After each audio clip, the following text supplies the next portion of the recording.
Dámy a páni, vítame vás pri ďalšom videu, ktoré sa bude týkať dovolacích dôvodov uplatnených v trestnej veci doktora Kováčika na Najvyššom súde súvisiacimi s doslova nevídanými postupmi vyšetrovateľa Pavla Ďurku v tomto konaní.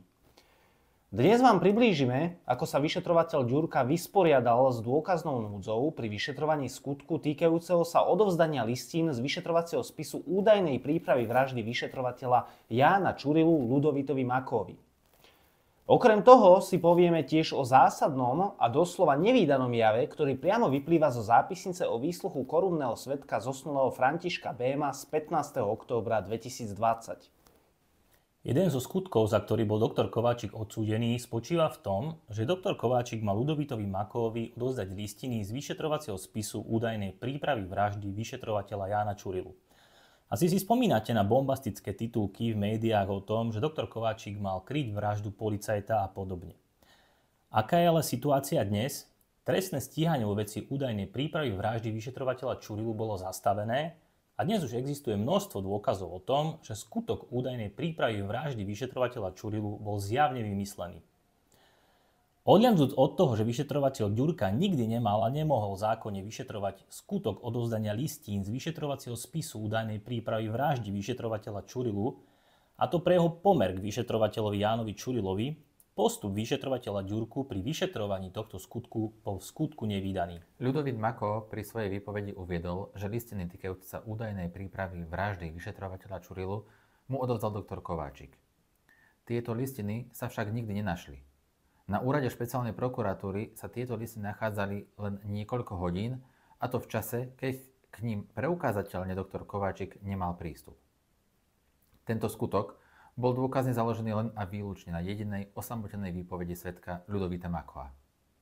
Ako sa s touto dôkaznou núdzou vysporiadal vyšetrovateľ Pavel Ďurka? Po takmer 6 mesiacoch od začatia vyšetrovania vyšetrovateľ dňa 12.4.2021 vykonal výsluch svedka Mariana Kočnera, kamaráta Ľudovíta Makova, menovca známejšieho Mariana Kočnera. Tento výsluch vykonal vyšetrovateľ Ďurka bez akéhokoľvek relevantného dôvodu v úplne inom trestnom konaní. Výsluch svedka vykonal po vznesení obvinenia bez prítomnosti obhajcov a vyšetrovateľ Ďurka zápisnicu o tomto výsluchu jednoducho preložil do vyšetrovacieho spisu doktora Kováčika. V tomto výsluchu svedok Marian Kočner na otázku vyšetrovateľa, či má vedomosť, od koho mal Ľudovít Mako listiny, ktoré mu ukazoval, svedok Kočner odpovedal, že mu Ľudovít Mako povedal, že od doktora Kováčika. Na otázke a odpovedi by nebolo nič zvláštne, keby vyšetrovateľ Ďurka vopred neoznámil svedkovi Kočnerovi, že Ľudovítovi Makovi odovzdal listiny práve doktor Kováčik. Zo zápisnice o výsluchu svedka Kočnera bez prítomnosti obhajcov a v inom trestnom konaní priamo vyplýva, že Pavol Ďurka oboznámil svedka s predmetom výsluchu nasledovne.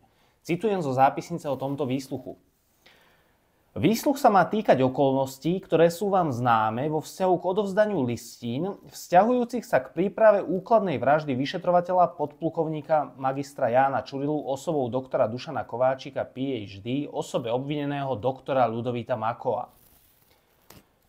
V tomto konkrétnom prípade teda vyšetrovateľ Ďurka priamo vopred oznámil svedkovi skutočnosť, ktorá mala byť zistená až z jeho výsluchu. Dôkaznú núdzu pri tomto skutku teda vyšetrovateľ Ďurka zachránil naozaj svojsky. Vopred svedkovi oznámil to, čo má svojím výsluchom potvrdiť. O tejto preloženej zápisnici z iného trestného konania sme sa dozvedeli až pri preštudovaní vyšetrovacieho spisu. Takýto procesný postup vyšetrovateľa, kedy svedka vypočuje v inom konaní bez obhajcov a zápisnicu preloží do vyšetrovacieho spisu, sme namietali u dozorového prokurátora Šúreka. Asi nikoho neprekvapí, že prokurátor Šúrek žiadnu nezákonnosť postupu vyšetrovateľa nevzhliadol. V procese s doktorom Kováčikom určite stojí za zmienku doslova nepochopiteľný priebeh výpovede dnes už zosnulého svedka Františka Béma z 15. októbra 2020. To je z výpovede, ku ktorej došlo týždeň predtým, ako bolo vznesené obvinenie dňa 22.10.2020 doktorovi Kováčikovi. V tom čase obvinený František Bém bol z výkonu väzby predvedený na výsluh v procesnom postavení obvineného. František Bém sa však dňa 15. októbra 2020 nevyjadroval ku skutkom, ktoré sa mu v tom čase kládli za vinu, hoci mal vypovedať podľa poučenia ku skutkom z uznesenia o vznesení obvinenia zo dňa 17.9.2020. Takýto postup by sám o sebe nezbudzoval viac pozornosti, keby zo zápisnice z 15.10.2020 priamo nevyplývali viaceré pozoruhodné skutočnosti. Z textu tejto zápisnice je zrejmé, že František Bém sa ako obvinený nevyjadruje ku skutkom, ktoré sa mu v tom čase kládli za vinu, ale priamo postupne sa vyjadruje ku skutkom tak, ako sú uvedené a číslované v uznesení o vznesení obvinenia, ktoré bolo vydané až o týždeň neskôr, 22.10.2020. Dňa 15.10.2020 František Bém navyše začal vôbec prvýkrát vypovedať proti doktorovi Kováčikovi. Zo známej komunikácie Apache pritom vyplýva, že František Bém bol eskortovaný na Národnú kriminálnu agentúru aj deň pred týmto výsluchom, a to 14.10.2020. Zo spisu však nevyplýva, že by s Františkom Bémom bol v daný deň, teda 14.10.2020, vykonaný akýkoľvek procesný úkon. Z komunikácie Apache tiež vyplýva následovná komunikácie práve z dňa 14.10. Pavol Ďurka v čase 12.48 píše, citujem: Chalani, nebehajte do výsluchovky, OK za Bémom. Následne 12.53 píše, budem tam ja a Jano, jebte na to. Následne v čase 15.57 píše Jano Čurila. Kde ste? Poďte k nemu. Skončili. Vráťme sa ale k textu zápisnice o výsluchu Františka Béma, ktorý bol vykonaný nasledovný deň, teda 15.10.2020, kedy František Bém vôbec prvýkrát vypovedal proti doktorovi Kováčikovi. Na strane 9 tejto zápisnice sa vyjadruje František Bém nasledovne. Citujem. Ku skutku bodu 2 uznesenia by som sa vyjadril ja nasledovne. Jedná sa o pomoc pri prepustení Ľubomíra Kurličku z väzby. K akému uzneseniu, v ktorom je pod bodom 2 skutok týkajúci sa pomoci pri prepustení Ľubomíra Kurličku z väzby, sa už dňa 15.10.2020 František Bém vyjadroval.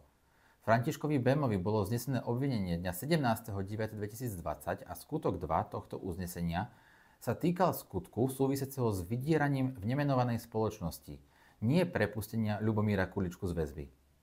Navyše, skutok v bode 2 uznesenia zo 17.9.2020 sa Františkovi Bémovi ani len nekladol za vinu.